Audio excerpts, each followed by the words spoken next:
The Square Ball Podcast.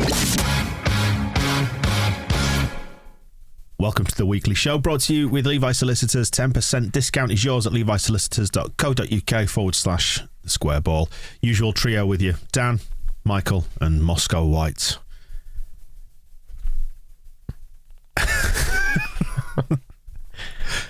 Moscow with a big old stain over his shirt today. Hiding it behind the microphone. Coming in here Nobody can see like it. a fucking tramp. It might be blood, but it's not mine, so it doesn't count. As long as it's not yours, then there's no problem, is there? It's a nice shirt otherwise. I suspect you've tried to drink a bottle of your coffee that you like laying down. It's gone badly wrong. TSB Plus, by the way, this week we are chatting to Tony DiRigo, the second part of the 1991-92 two-parter on the Extra Ball. The key moments of that season, the moments that saw us to the title win 30 years ago, and including that famous dive by Gordon Watson. DiRigo says a mean word about him, doesn't he? And he rarely says a mean word about anyone. He is a bloody nice man, but not about Gordon Watson. You can find that over on the Extra Ball. Full details of TSB Plus at thesquareball.net/plus. Loads of benefits, and it helps us too. Relegation watch then, part one of the show. We're out of the relegation zone, lads. That's good, isn't it? Look at the table. We are recording this on Tuesday, we should say, in case you catch up with this on... If you're listening on Friday morning. Yeah, we'll see on that, won't we? Yeah. But that's good. It's better than being 18th, isn't it? Being 17th. Admittedly, there is the slight wrinkle yet of Thursday and Burnley's game in hand and Everton's game in hand. But other than that, I mean, we are still favourites to go down on that basis alone. But, you know, given what's happened, it's all right, innit? We've got a chance. I'm pretty sure you promised me that another point would do it because they'd lose all their games. Well, I said Leeds would get a point against Brighton, which we've done. Tick. And then nobody else would win any games for the rest of the season. Including us. Yeah. It's the Leeds United way because they'll drag it out to the 90th minute of the final game because we'll be hanging on thinking, if Burnley score, then we're down. If Burnley score, then we're down. And then we may yet go down. But I think if we're going to stay up, that's the way we'll do it. God. Burnley, they lost at Spurs. It's a funny one, isn't it? Like the concourse is completely packed at Ellen Road showing that game. Everyone's staying under the stands to the point where they're even singing under the East Stand. And they switched off the footage just as it went to injury time and cut to Liam Cooper's face in the tunnel. Bless him. So when did that game kick off? 12 noon. Ah, okay. Why did they turn it off then? What's wrong with them? I don't know. They wanted to show Liam Cooper coming out of the tunnel. Very strange decision. But yeah, that was good. I think Burnley could have got something from that game, but also could have lost by more from the bits I saw of it. Yeah, the Tottenham, as they're known, had like 20 shots and all that kind of stuff. And then I read a very sort of positive tinged thing in The Athletic. Their Burnley correspondent was all about how Burnley, for this game, they changed to 5 at the back to really limit what Tottenham could do, and they played amazingly, and their defenders came in and were absolutely magnificent. But really, if Harry Kane wasn't doing, he always blows hot and cold. He has those games where you give him like 20 chances and he scores a penalty. I think a good striker like a Gelhardt or a Roberts would have scored many more goals past them, and it was kind of leaving them. They're in a quandary now because Aston Villa beat them handily just a few weeks ago at Turf Moor, so they've got to go to Villa Park. And do they stick with this 5 at the back thing that earned them such a great, really brave defeat at Tottenham, or do they go back to the way that they got beaten last time against Villa? So pick a way to lose, Burnley.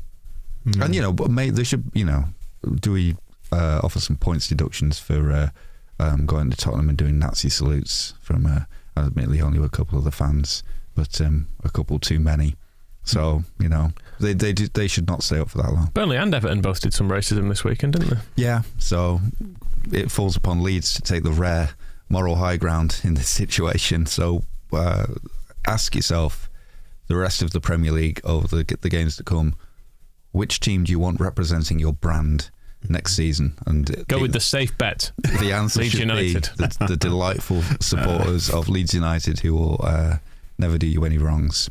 I mean, we were sort of another Leeds goal away from a perfect weekend, which is what we touched on over on Propaganda, that out of all the permutations there could have been, we got the second best outcome, which was the other two losing and us drawing. Everton's loss. It was quite funny.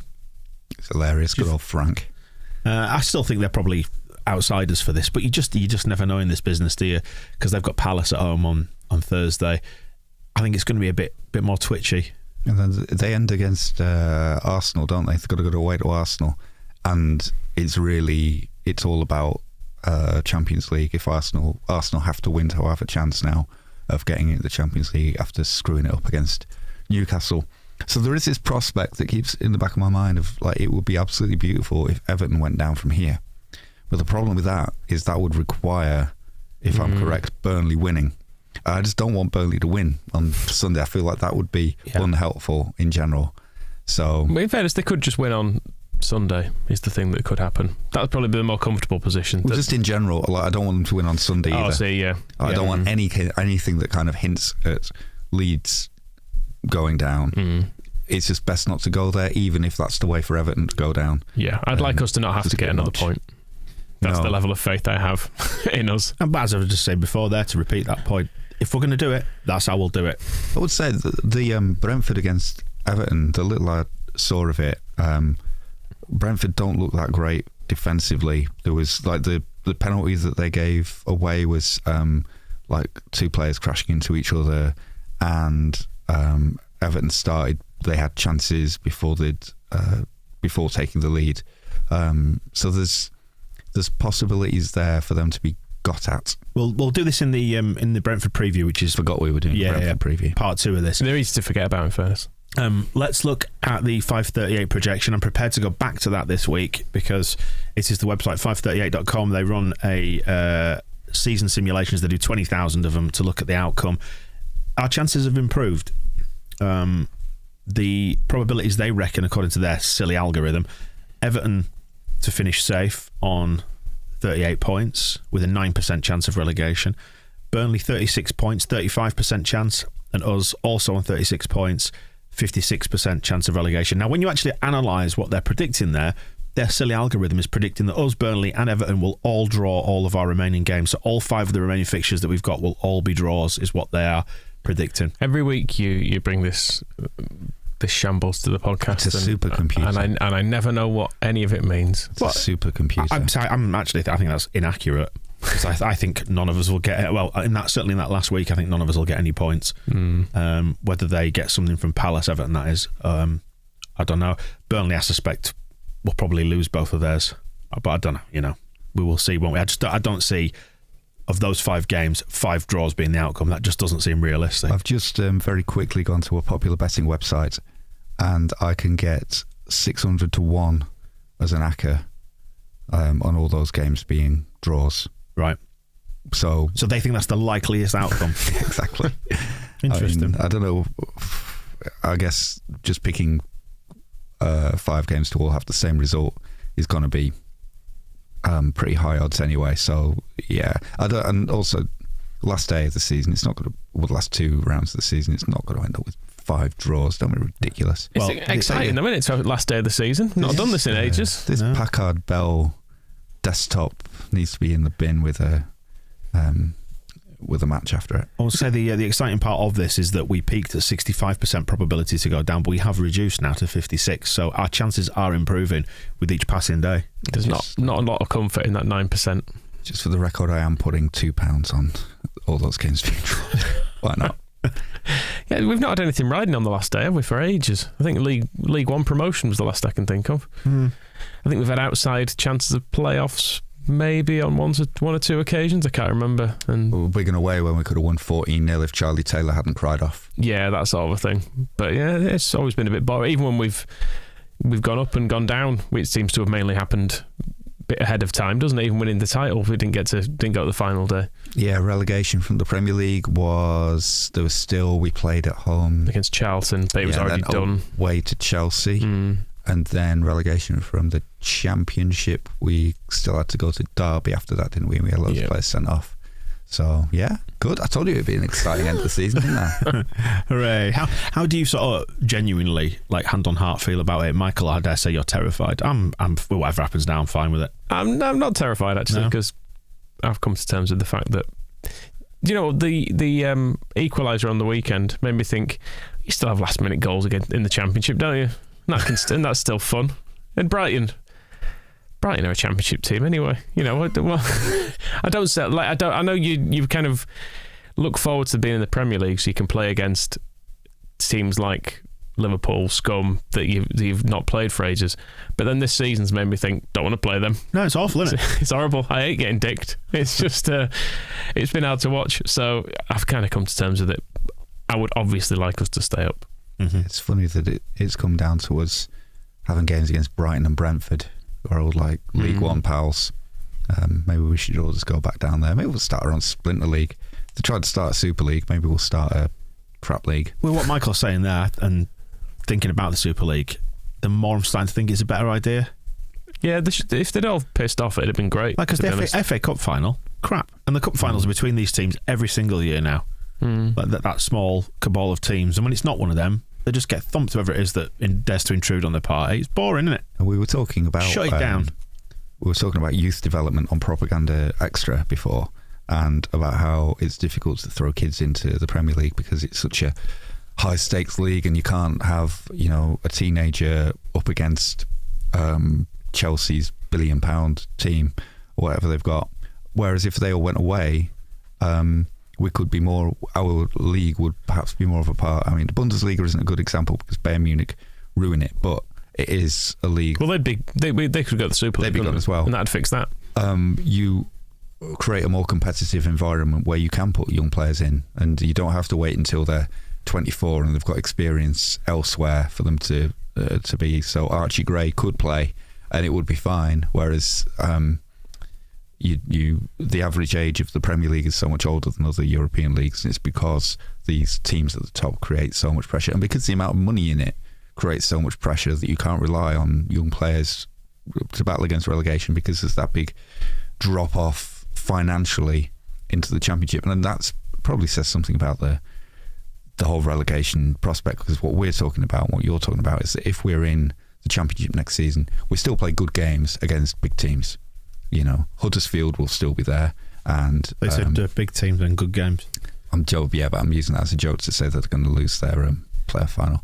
So, but there'll be teams. I was by the way, I was flirting with constructing a tweet saying if they'd have lost to Luton, saying, well, that's one team we won't have to play next year in Huddersfield, but it's just not the right time. So they the jokes can wait. But from a football point of view, I don't like how many games there are. There's too many, but you play good games of football against good teams. But it's purely because the TV deal is so different that clubs financially don't want to take that step. Sporting, you just go into another division and you play another bunch of teams, and it's another season in your life, and you watch them, and the players aren't quite as good. But from financial, it's so huge it can obliterate a club. But that is not my problem. It's not my problem. Like we get involved in all this fucking psychodrama about relegation and the huge financial damage it can do to a football club. It's not my football club that's going to have. Well, it's not my investment that will be a quarter of what it is now just after relegation. My investment in Leeds United will still be the same. That I love the fucking football club, and I love watching the players in those shirts running around chasing a bag of wing, kicking balls into a net. So it's, and a lot of that would be helped if the top six just went away and took all that money with them and just left us to reasonable amount of money, and it will be fine. And as we saw from Rafinha sitting on the post after the ground had emptied on Sunday, it's all transient anyway, isn't it? The players are all transient. I know we get attached to them. I know we love some of them. Rafinha has never 100% felt like ours. No, he was. They never, players that you buy in at a fairly high price, they never do they? Because particularly unless you are a team that is going to be in the Champions League and winning the league and reaching the Champions League final, there's always going to be somewhere else a really good player can go. Yeah. So. Because we loved the promotion team. I think that's what made it so special, and why people are struggling to let go of Bielsa as a concept, no matter how flawed it got towards the end, is that we loved his authenticity and we loved the personalities of all the people in that squad, genuinely on a human level. And I was flicking through Twitter a little bit earlier on, and Fabrizio Romano or whatever, just saying that I think it's a couple of Chelsea mercenaries, it might be Alonso's one of them, whatever, they're definitely off to Real Madrid.